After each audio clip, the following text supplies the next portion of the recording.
All right, feel free to come up.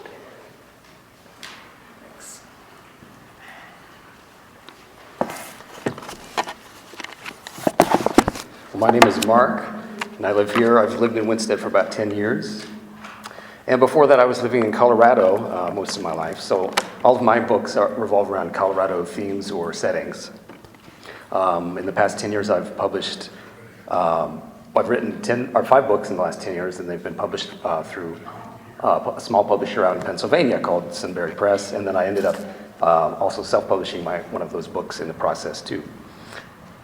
I've written a trilogy most recently. It's about a sheriff and a deputy in a small mountain town. And the first book was called Breck's Quandary. Breck is the main character, and the deputy's name is Deputy Jenny O'Hara. And they, in this book, they fought some crime in terms of a Mexican drug cartel moving into the mountains and setting up an illegal grow field of marijuana. And then this is, of course, all fiction, but a lot of it's based on true events. The second book is called Ghosts of the Past, and this is where Breck and Jenny deal with some different kinds of crime. They find a dead body in a mine shaft, and they got to figure out who did it and who it was, and it turns into a bunch of political intrigue. And the third book is called A Time Between Times, and this is the one that came out last year. This is picks up where the other two left off, where Breck is actually no longer in office. He voluntarily set aside his badge after some run-in with the governor and some bad politics there too. So he's temporarily stepped away from his duties, and Deputy Jenny has stepped into his role. So as a result, the book kind of follows 2 different tracks at the beginning between Breck and Jenny, and then they come together there and solve some of the events going on here. And I'm going to read a little bit from A Time Between Times.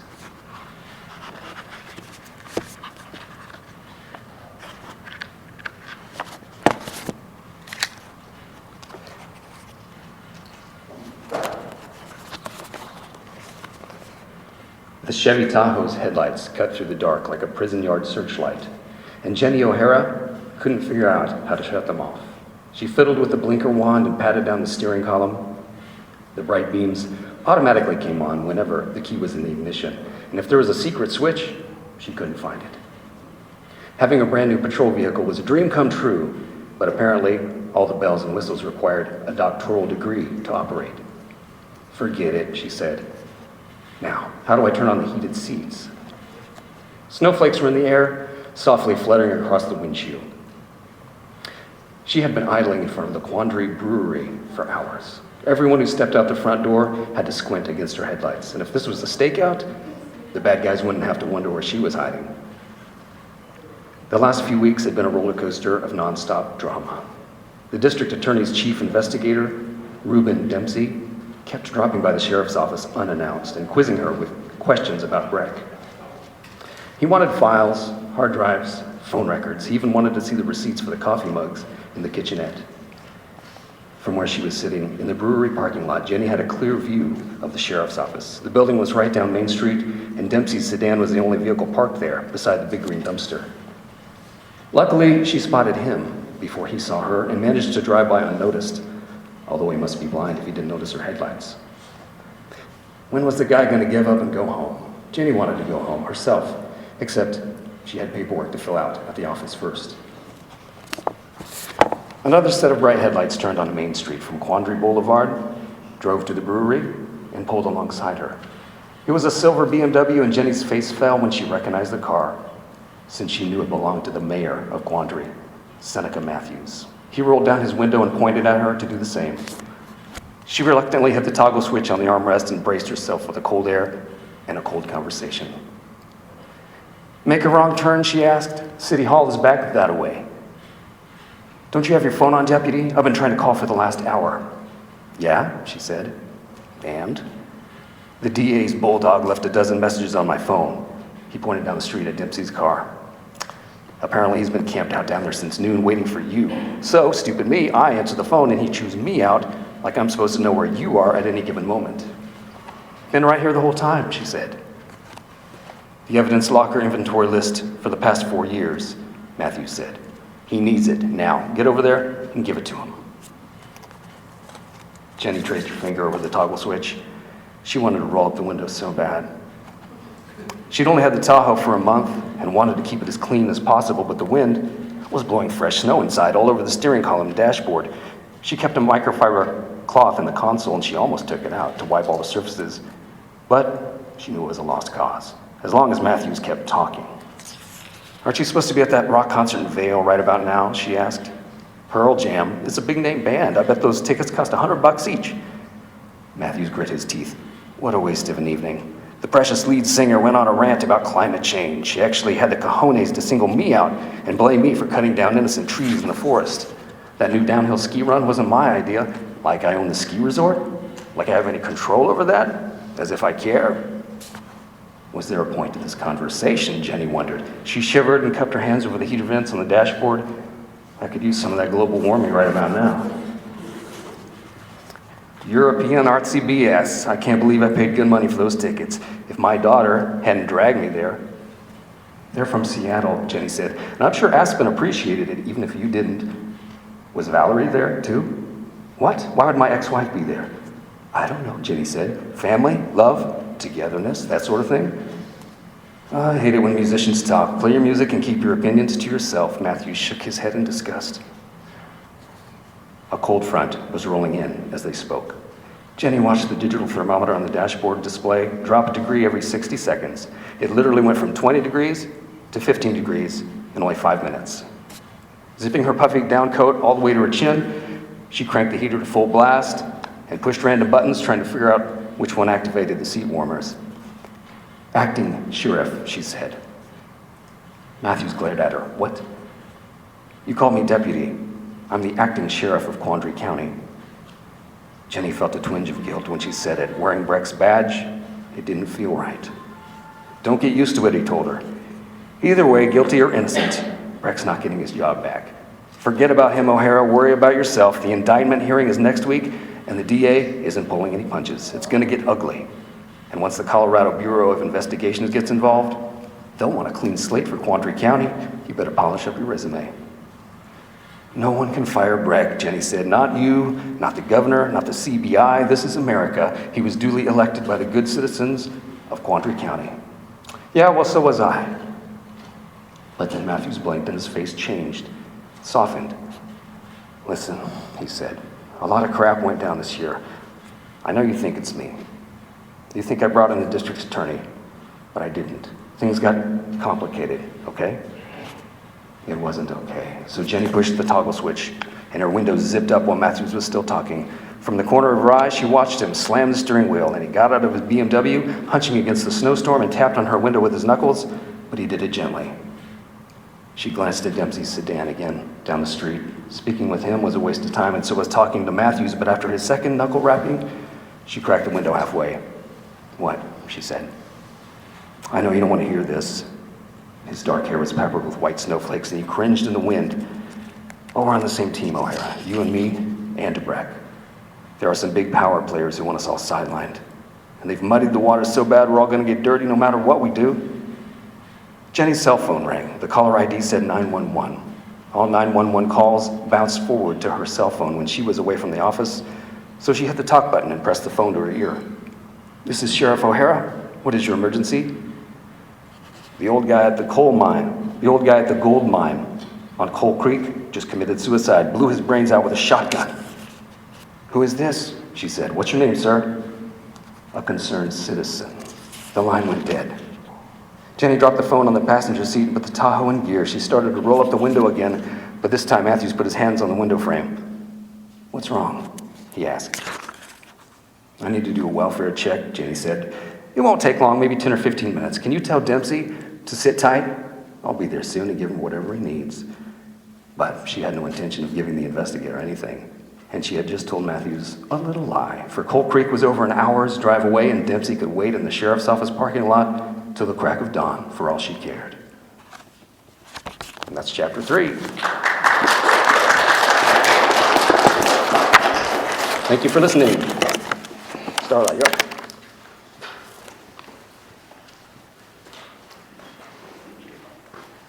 All right. Cool. All right, so today I'm just reading the first chapter of my cozy mystery. It's called Killer Winter. It's not a book that's out or anything. It's kind of in the revising, editing stages.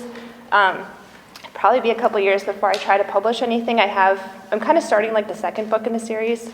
So yeah, we'll see. We'll see how it goes. But all right, here is chapter 1. It was happening. Dizziness, chest pressure, palpitations, shortness of breath. I, Ava Flynn, was going to die of a heart attack at age 23, right here in the shower, stark naked and soaking wet. I twisted the knob, halting the hot spray of water. After everything I'd survived, was my life really going to end like this? Carefully clutching the metal safety bar, I wrapped my torso in a towel and tiptoed down the narrow hallway to my bedroom, bare feet tapping cold against the wood floor. Left, right, quicker and quicker. I had to get dressed before my heart stopped. Shaking off the towel and throwing on the first outfit in my closet, a thought occurred to me. Maybe, just maybe, I wasn't having a heart attack at all. Maybe this was the anxiety the doctor had mentioned, what my grandmother Mimi referred to as the jitters. I took a deep breath, and the heaviness in my chest began to subside. Relax, I told myself. You're not dying.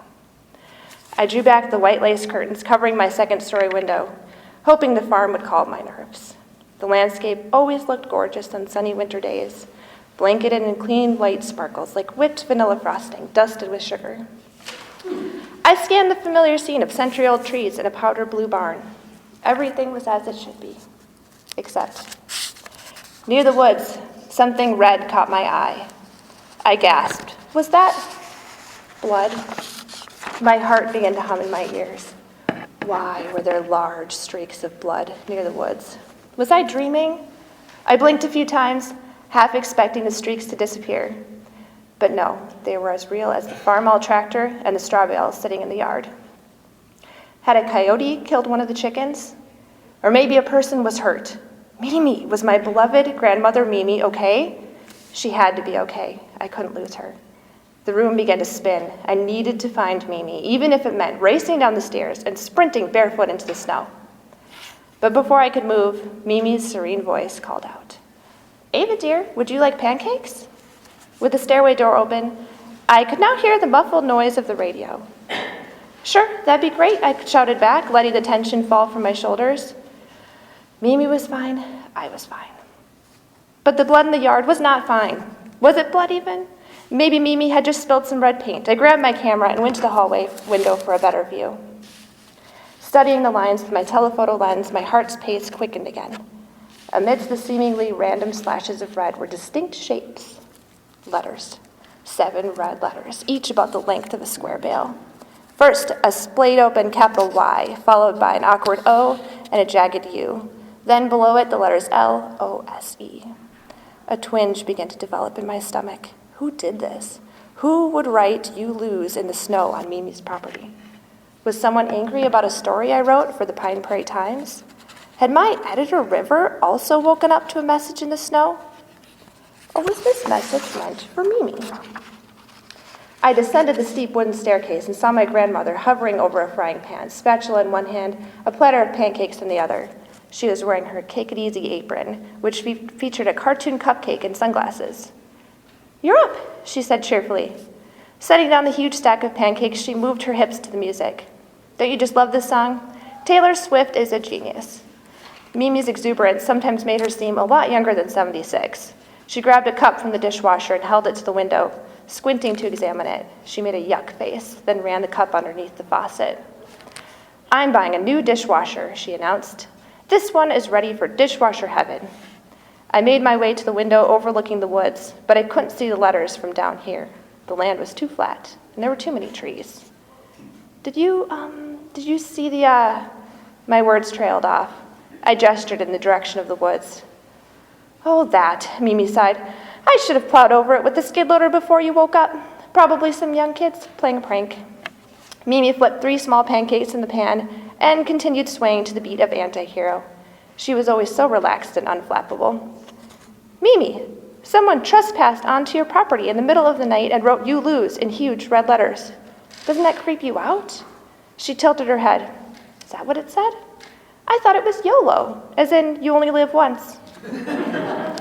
I'm certain it was you lose, but even as the words left my mouth, I wondered. The letters had been pretty messy. Maybe I jumped to the worst-case conclusion. Mimi shrugged. Well, it doesn't change anything. Over the years, I've seen all kinds of little things like that, and it's never amounted to anything. Remember when our trees were toilet papered that one Halloween? And our mailbox was smashed twice when you were away at college. Oh, and the cattle crossing sign, don't get me started on that. I can't even tell you how many times that's been stolen. She pressed a pancake-filled plate into my palms. Butter and syrup are on the table. Fluffy and golden, the pancakes smelled like a cross between fresh bread and vanilla cake. Despite the knot in my stomach, I was suddenly famished. I poured myself a glass of orange juice and sat down. What if the message is written in blood? I wondered aloud. What if this is a warning and someone is planning to murder us? Mimi set down a bowl of fresh strawberries. Oh, Ava, dear, that's nonsense. She placed her hands on her hips. You've got to stop being so anxious all the time. Your mind skitters around like a cat on hot bricks. It's not good for you. I stared down at my plate, frowning. Mimi squeezed my shoulders. You have absolutely nothing to worry about. It's only fruit juice. I examined the artwork this morning, and it smelled sweet, like cherries.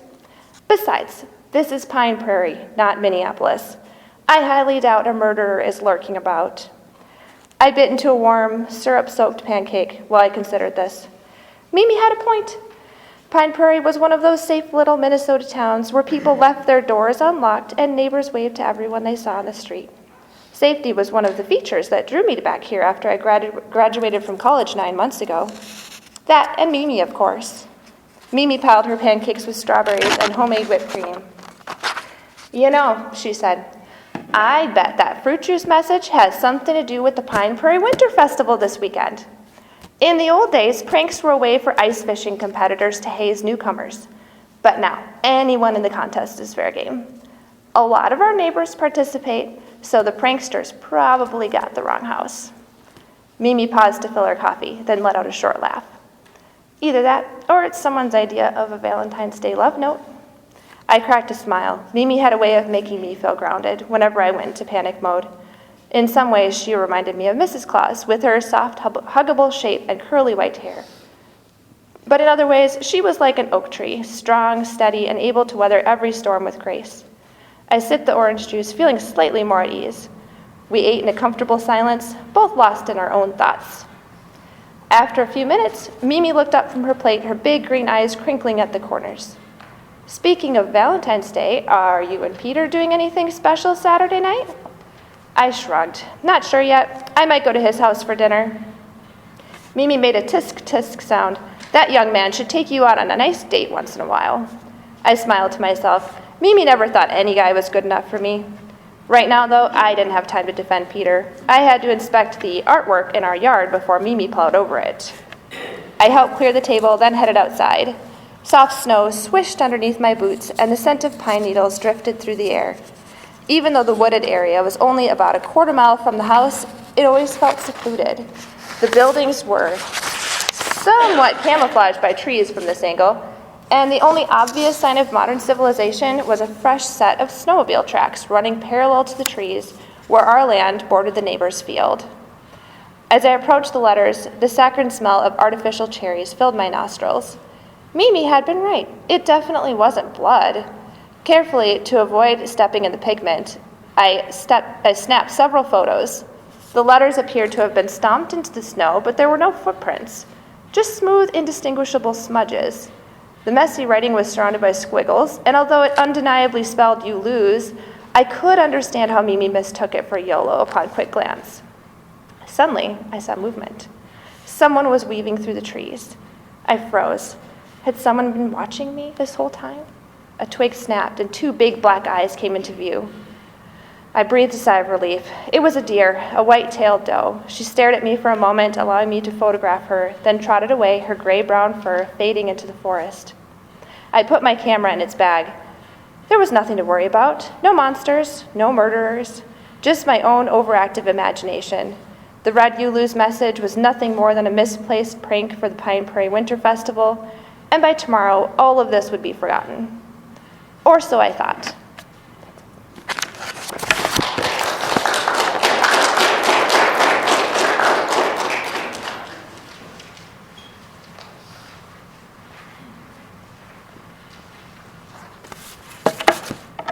I'm shorter. Well, I'm glad to be here today, and wonderful readings. It was fun to hear your two. I'm Christine Hewsome. I live in Buffalo. I retired in January after serving 10 years as a Wright County Commissioner, and it's quite a varied job. And when I was kind of thinking ahead of what my 6th Winnebago County book was going to be, I thought, I'm going to do a hostile action at the nuclear power plant because we have one in Monticello. And then when I was elected county commissioner, I got appointed to the nuclear committee. And so I was one that went down to either Homeland Security or at the Sheriff's Emergency Operations Center for drills. So it's like, yeah, I won't be writing that. And other issues too is like, no one will ever turn up dead at the landfill either. So, so I formerly worked for the Wright County Sheriff as a corrections officer first, a deputy, and spent 2 years working as a mental health practitioner with the mentally ill, chemically dependent, chronically homeless population in St. Paul. So all these things have kind of helped in my writing. I write the suspenseful police procedurals with some thriller elements, the Winnebago County mysteries. It's thinly disguised Wright County. The first 3 books are based on actual incidents that happened when I worked there. Took the incident and fictionalized it, and actually Buried in Wolf Lake, the second book in the series, is still an unsolved cold case from 1992 that happened outside of Monticello. That's one of the scarier books. And hopefully the guy will eventually come forward and confess. They suspect who it was, but they don't know for sure. And I also write the more cozy, traditional mysteries, the Snow Globe Shop mysteries. And I'll be reading, I had a 3-book deal with Penguin Random House, who published my first 3, and I published my 4th one, so a cold way to go. This is a condensed version of the first 13 pages. Excuse me. Alice, I should say who these people are. So Cameron Brooks is a protagonist, first-person protagonist, and she was a director of legislative affairs in Washington, D.C., and returned to her hometown of Brooks Landing, Minnesota, think Buffalo, one of the smaller towns, and she got called, caught up in the scandal, and so she's innocent, but it's kind of a good time for her parents because her mother's undergoing cancer treatments, and she can help out in their curio find shop, which specializes in snow globes from around the world. And her best friend, one of her best friends, Alice Pinky Nelson, owns the adjoining coffee shop, and so they interact a lot, and Pinky's kind of a fun character, I think. Alice Pinky Nelson flapped her arms like she was ready for takeoff. Cammie Brooks, you might have known something like this would happen when you got roped into taking over as the Brooks Landing mayor. Pinky, really? How could I? First off, Mayor Frost asked me to take the vacant seat on the city council, then died before I gave him an answer. I know, you felt guilted into it after poor Frosty passed that way. I admit that was part of it. You know how dumbfounded I was when the council voted me in as their new mayor, then delegated me to talk to the police chief about his frequent extended absences. It's not like I'm seasoned in service to the city, not like the rest of them. That's why. They're scared if you ask me. You don't know Chief Newell or how intimidating he can be. He probably makes every single counselor shiver in their boots. I put my hand on my heart. Reminding me how he scares people is not a good way to boost my confidence. Sorry, but I need to give my best friend an honest opinion, that's all. And think about it. You worked in Washington, D.C. for a senator, so you have experience with difficult people in power. That awful woman fired you over something her philandering husband did and wouldn't even listen to your side of it. I'd rather not take a trip down that particular memory lane, but you bring up a good point.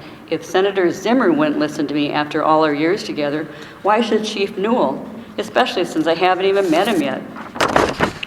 When you go in for the showdown, if you want me to hang around the hallway as your backup, she raised her eyebrows, stepped forward in what looked like a karate move, and snapped the towel she held. I stifled a laugh.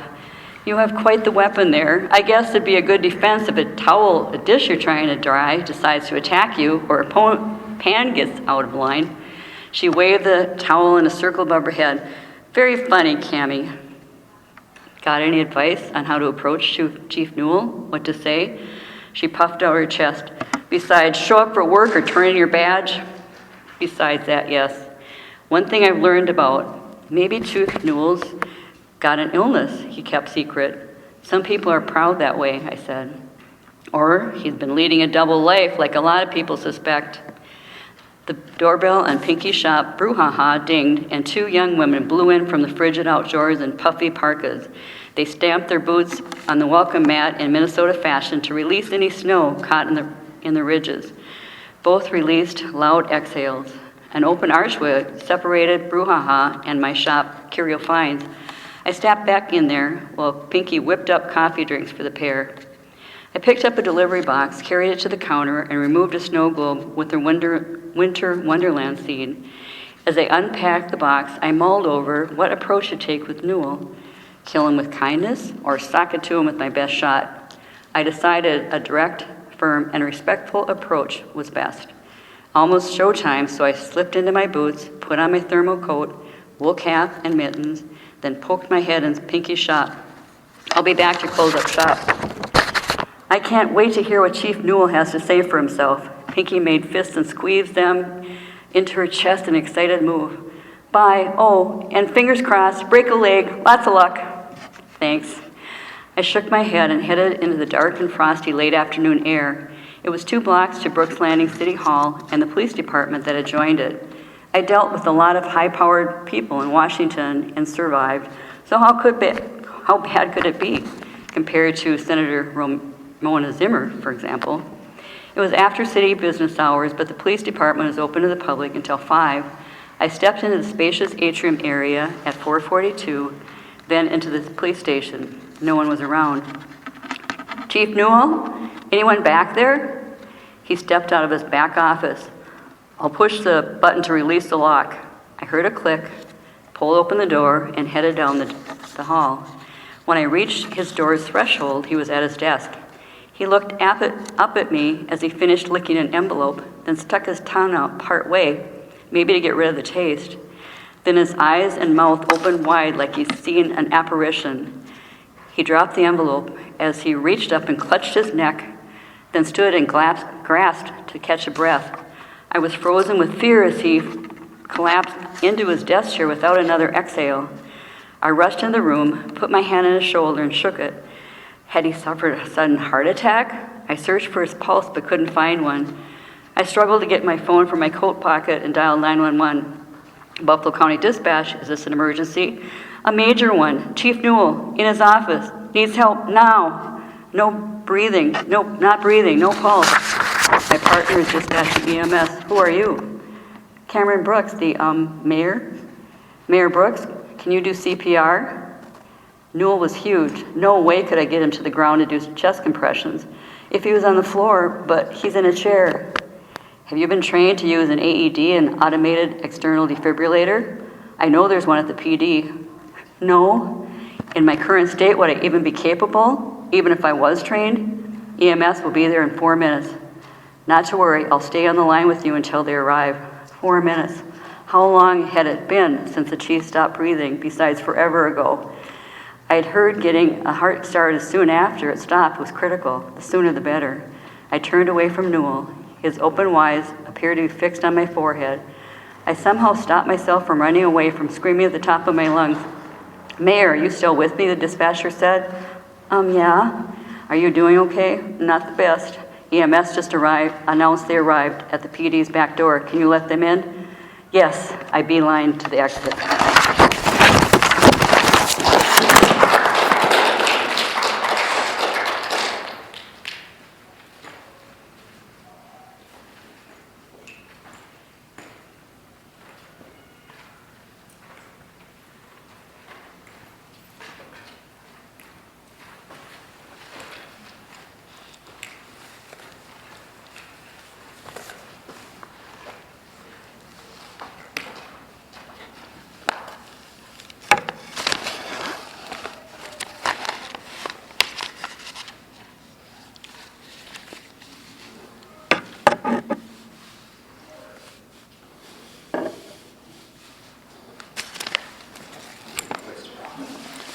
if you could take these, Mark, I'd sure appreciate it. My juggling is not so good. Good morning. Like many writers, including those here today, I've always done some kind of writing. From my days in Duluth on the North Shore to all the other stops I've made along the way. It's all material, so if you're interacting with a writer, don't be surprised if you find yourself in print someday. Some of you may be familiar with my work from when I spent a couple of decades working for Herald Journal as a journalist, as a columnist, and as an editor.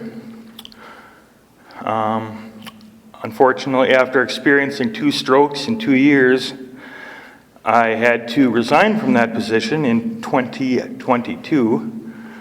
My medical condition left me with some limited mobility, you may have noticed, and a neurocognitive disorder, among several other challenges. And this disorder means that it takes me a lot longer to process information. The memory is still there, but it's on a higher shelf in the library now. So if I forget your name, please don't be offended, because there's days when I forget my own name or address too. So it's just part of the game now. Since my resignation, I have continued to do some limited writing for the paper as an independent contractor, but I was looking for something more, and with the support of my friends in my writers group, I decided to try poetry as a genre, which is completely different than anything I've done before. I'd never written any poetry, never tried, but I've found that it's been good therapy and good brain exercise to keep me alert, I hope. So today I'm going to be reading some examples of the results of that work.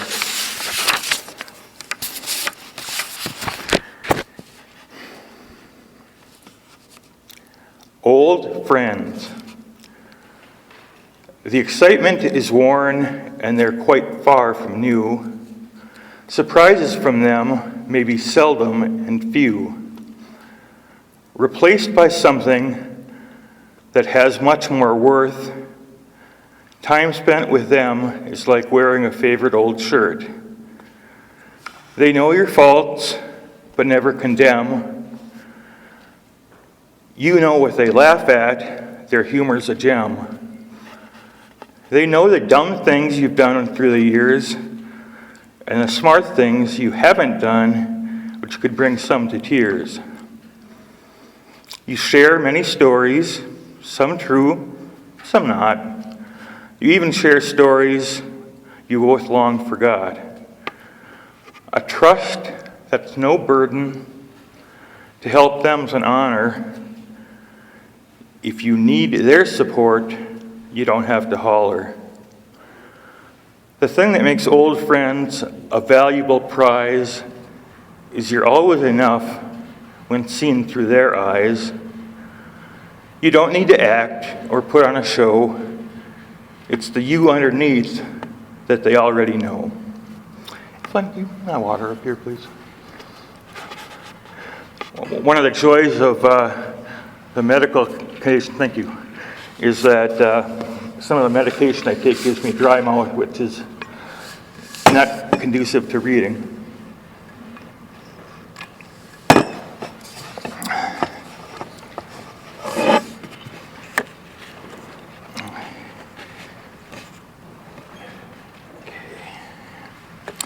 The beauty of change. Crystal sculptures sparkle on a cotton wool morning. Delicate lace frames puddles along the road. Above us, ducks and geese head for warmer climates, while creatures left behind prepare for winter's wrath. Dry grasses wave greetings of gold in the pale sunshine, and the last of the falling leaves dance in the autumn breeze. Death is an essential part of life. Today's changes make way for new life to bloom in the spring. This is not a time for sadness, but a time to remember the joy we have had and await that which is yet to come.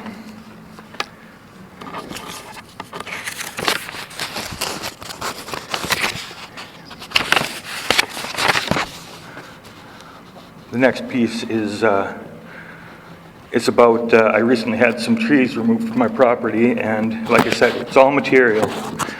Anything we can use, we're going to do it. The name of it is Dead Sentries. Dead wooden soldiers at the back of the yard. For decades they stood, keeping close guard. Their time here has ended. No leaves grace their branches. Their next job on earth will turn them to ashes. Keeping folks warm on cold winter nights. Their absence outdoors lets in glorious light. And for anyone who's spent some time in the medical community, you might appreciate this one. Sterile Stalag. White walls and white sheets. Check your dignity at the door. Pervasive scent of sanitizer. Relays of people in white coats breeze in like kids on Halloween. Doctors with their entourage trailing like comets. Poking, prodding, asking impossibly personal questions from behind their masks.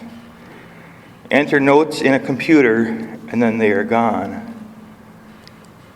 Count the days until the warden signs your release.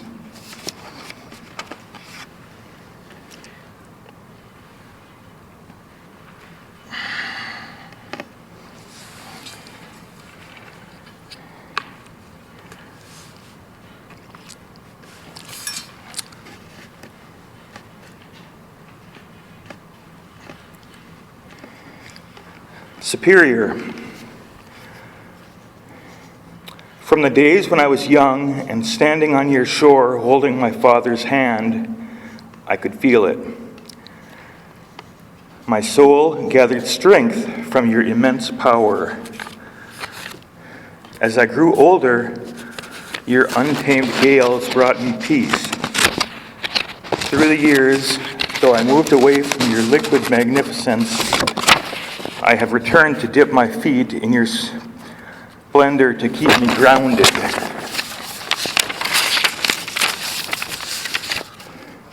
When you raged in sudden furies, throwing yourself against the confines of your rocky borders, I was reminded of my place in the universe. In your tempests, I relax, and in your tranquility, I see the hand of the Creator. Delivering the news.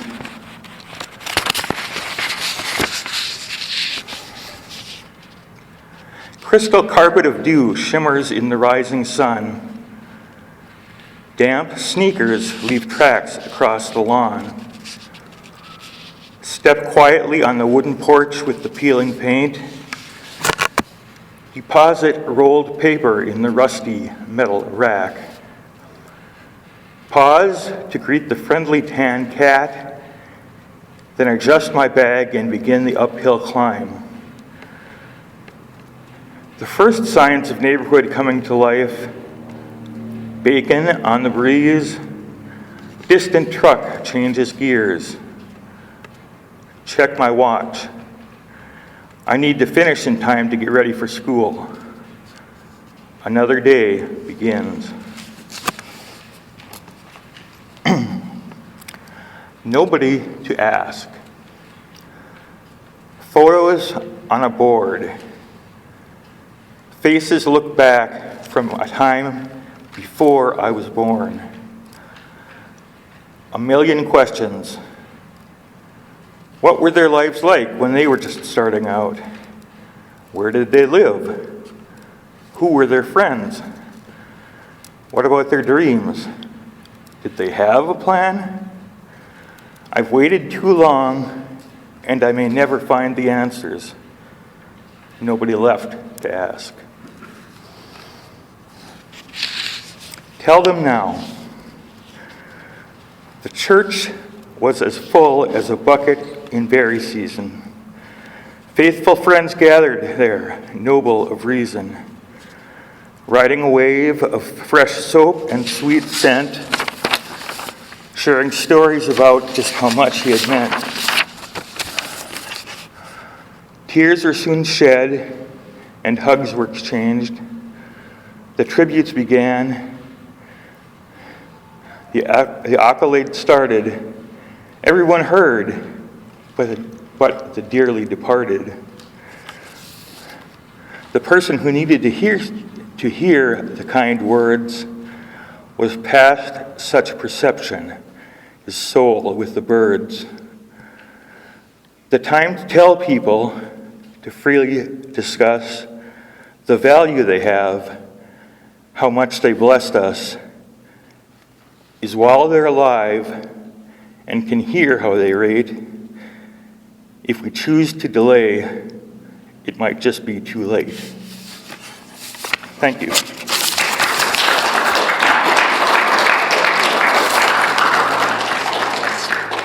Thank you, sir. That was good. Thank you, Denise.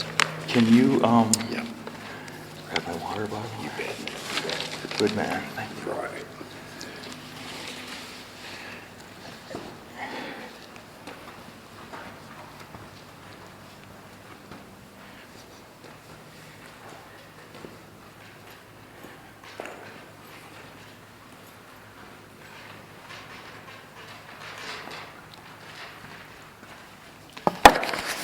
My name is Denise, and I'm married and live in Lester Prairie. Used to live in the cold spot in Barris, Minnesota. We've been down here since 1984. I know Starrla and Ivan from working at the Herald Journal for 17 years, and I've been retired for about 3. This book is called First Resort. The cover is a friend of mine had drawn it of her brother-in-law's boathouse, and she was kind enough to let me use it on the cover. And I have there's a couple drawings inside that my 15-year-old granddaughter did. This story is about a young man that's trying to heal his broken heart, and he finds himself at a resort. And the book kind of tells about the families that are staying at these 8 different cabins. And this first chapter is kind of the beginning of his adventure. The young man's name is Jackson. Jackson readjusted the logs in his campfire with a heavy, short stick. He slipped a leather glove on, picked up the enamel coffee pot from the grate over the logs, and poured himself a cup of coffee. He blew on the dark brew in the blue enamel cup as he slipped the glove off and tossed it near the other one on the ground near him. Wearing heavy blue jeans, boots, and a red flannel shirt with a hooded sweatshirt, but still feeling cold, he moved closer to the fire. The leaves are beginning to turn color, and the air is getting a little more brisk in the morning. Gazing across the river, he peered into the trees bordering the opposite shoreline. Nothing moved but the orange and red leaves on the trees, the dry golden grass, and an occasional bird. He could hear the light wind rattling the dry leaves in the trees surrounding his primitive campsite. Not far from shore, his metal canoe lay upside down with the paddles leaning against it. A few yards from his campfire, his small orange tent is set up and his meager belongings are organized. Cooking supplies, a hatchet, flashlight, waterproof boxes of food and clothes, as well as a few other odds and ends, and a backpack. A twig snapped to his left and he laughed. "Well, it's about time, Dulcie. How far did you go?"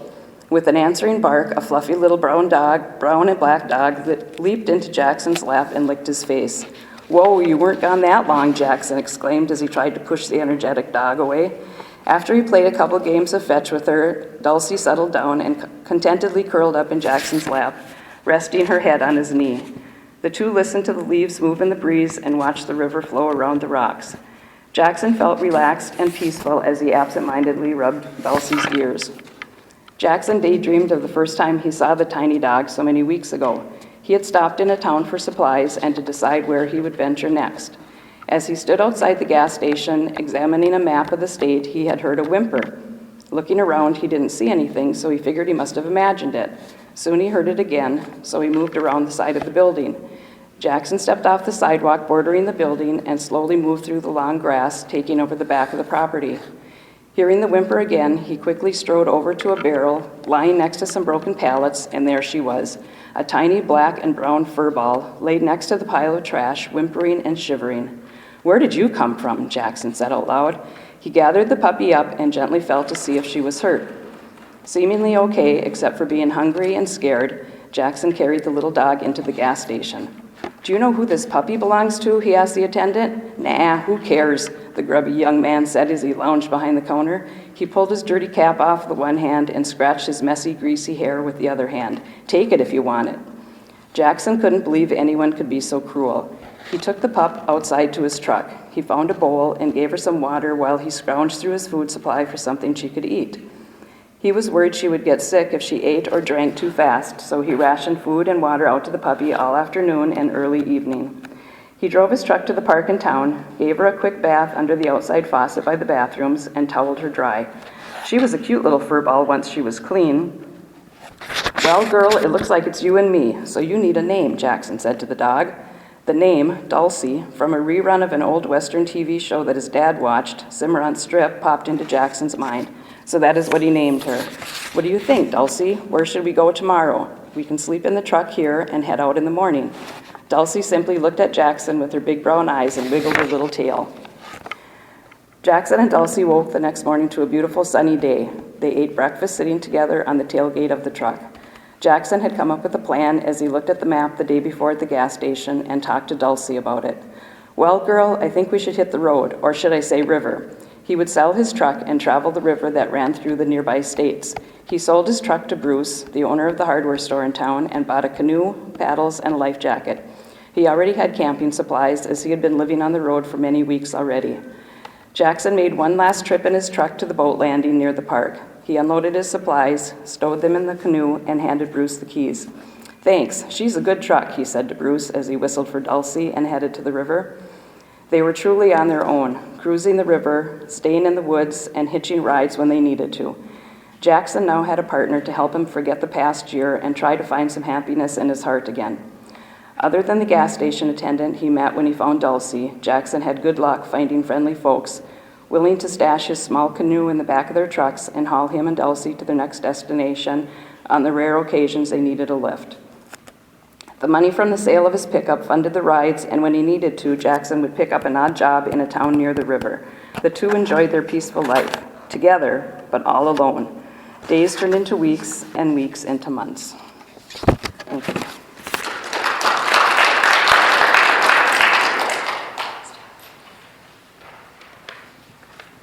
Hello, everyone. I'm just going to adjust this because I'm kind of tall. Hopefully you can still hear me. My name is Anna Alexander, but for the next few moments, I will be your interim Gail Leip. Gail was unable to make it today, so I will be reading one of her poems on her behalf. So this is The Quiet Time Between. The balcony door creaks open, letting the cool breath of morning air filter into the bedroom. Silence fills the backyard as its inhabitants wait for the sun to rise. It is early, the quiet time between the skittering and rummaging of the night critters and the awakening of the birds and the squirrels. My favorite part of the day where time stops, if only for a moment, before the rest of the world wakes up. I need that moment. Time sometimes evaporates like the morning breeze filtering through the balcony screen door. Important things like writing, playing, sharing take a back seat to the functional, monotonous chores of the day. In that quiet moment, one can reflect without ambient noise and distraction on that which is good in the world. The quiet allows for decisions to be made and growth to happen. and that's Gail's. Switch my hats back to Anna Alexander. I'll be reading a few poems for you as well. This first poem is kind of an homage to my ancestors, I suppose. I come from a line of explorers and archaeologists and rock collectors, which I have to explain before I say that the title is called Fossil Soup. Otherwise, you might think I have some questionable opinions about my ancestors. So this is Fossil Soup. It's always complicated, what traces and edges we leave behind and which we fill back up, ripe with minerals. Petrified wood preventing history from deteriorating, quartz gleaming as it snakes into resting places and immortalizes what was once gulping the same water and air it is now transformed by. Not everyone, everything can be loved into lasting. Some things remain archaic, passing on batons to future elements for renewing. My grandmother hands me a box of fossils, gems, stones that she's collected across a lifetime, pulling out a few of her favorites. Silty gray stone with impressions of aquatic dinosaurs outlined in gold, quartz flowing through it like ribbons. It's like fossil soup, she tells me, pointing out the tiny but numerous gilded pockets where living creatures once swam, but now lay swaddled in stone like sarcophagi. I take the box and wonder which memories of hers and mine will be the ones coated in gleaming pyrite or translucent selenite, distinct layers shared and canonized. So that's that one. My next two poems also kind of deal with time, so the first one is called Time is Slippery. Time is slippery like the rocks we dance on along the shore, slick with each new wave and the algae it tenderly keeps between each stone. I spend my hours collecting futures for a different me. But in this moment, each imitation blends into one. We couldn't butterfly effect ourselves into a new life anyway. Everything feels too good to wish it was different now. We are weathered to this page, stuck between the covers like stones playing hide and seek with the salt-carrying waves to shore. My next poem is called The Seasons Flood. The seasons flood and time dries out with the warmer weather. Your fingerprints stick to me like the pale imprints of touch that disappear into a sunburn. The blue-headed coast lies its head down next to the beach and whistles a song calling home. But you won't be there. You haven't stood in one place as long as the ocean has remained calm. And then to wrap things up and say goodbye, my last poem is called Other Ways to Say Hello. The smell of sweetgrass stopped me in my tracks, fields of it waving like braids of your hair, falling over the shoulders of the gentle prairie, wrapping its arms around the river, always finding ways to say hello, even when you are far away. That's what I got. Thank you.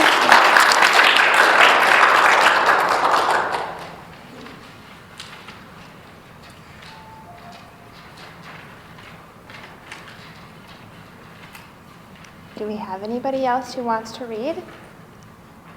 Come on up, come on up.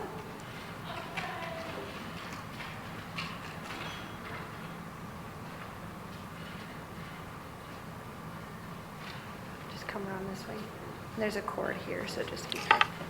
Hi, my name is Alice. I write poems for birthday cards and anniversary cards. And this one is, Alice is my name, yours is not the same. In church we can sing, do you wear a ring?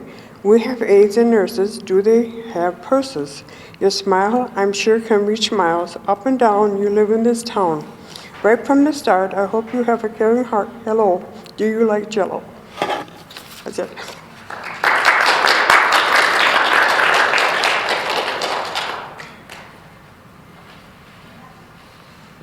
Okay, thank you guys for coming. So the winner of the little gift card drawing is Rhonda Dahlstrom. Is that right? Oh, okay. I never win these things. Okay, cool. So, anybody else want to read anything? You can just come up and just say something. No. Yeah, so feel free to stick around, have some more coffee and treats and everything. I think that's it. If you haven't filled out your survey, There are a couple pens on the table back there. That definitely helps me if we do plan something like this in the future, to know what you liked, what you didn't, if you even want to see it again. So that'd be very helpful. Yeah, so thank you. I think that's it. Thank you. Yeah, thank you.